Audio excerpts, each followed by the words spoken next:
काही अंतरावर वाकुक्षी नावाच्या छोट्याशा गावात धनगराच्या कुटुंबात आपला पती आणि छोट्याशा बाळासोबत हिरा राहायची.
नेहमीप्रमाणे एके दिवशी हिरानं गोठ्यातून जनावरांचं दूध काढलं आणि आपल्या तान्ह्या बाळाला खेळवून पुन्हा त्याला घरी सोडून ती रायगडावर निघाली. तो दिवस होता कोजागिरी पौर्णिमेचा.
बघता बघता संध्याकाळ झाली आणि गडाचे दरवाजे बंद झाले.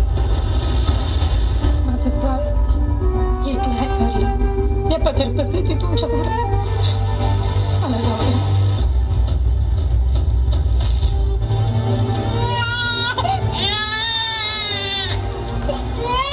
दमलेला जीव पुन्हा उमलून येई. कानी येते हाक जेव्हा आई आई आई. दमलेला जीव पुन्हा उमलून येई. कानी येते हाक जेव्हा आई आई आई आई आई आई आई आई आई. कुठून तरी रस्ता असेल ना. एवढा मोठा गड. तो पश्चिमेचा कडा आहे. तिथं ना तटबंदी ना बुरुज. कडा असा भरगत सगळा. तिथून फक्त वारावर येतो आणि पाणी खाली लागतो. माझं बाळ आई भवानी राहील पाठीशी उभी.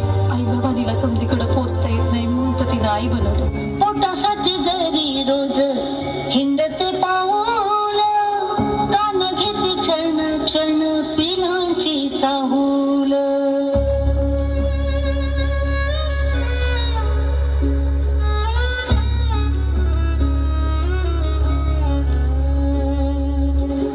पोटासाठी जरी रोज हिंडते पाऊल. कान घेते क्षण क्षण पिलांची चाहूल.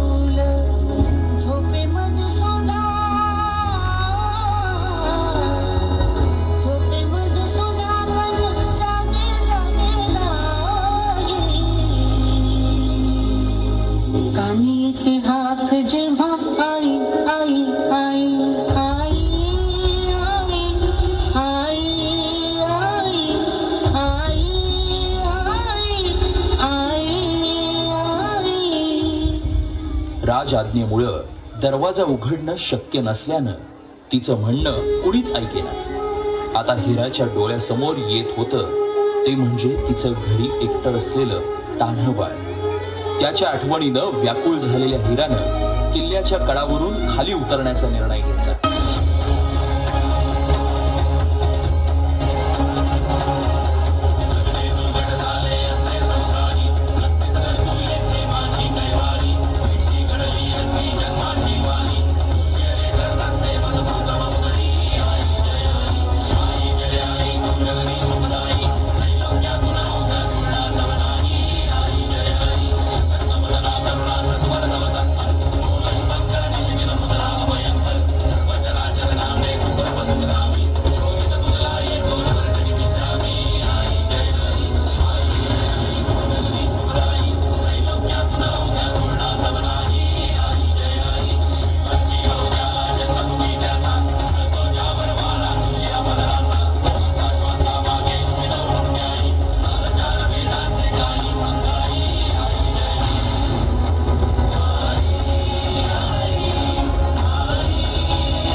आईची जी अवस्था होती बाळासाठी त्याबद्दल सुंदर चित्र या गीतामधनं करण्यात आलेलं आहे.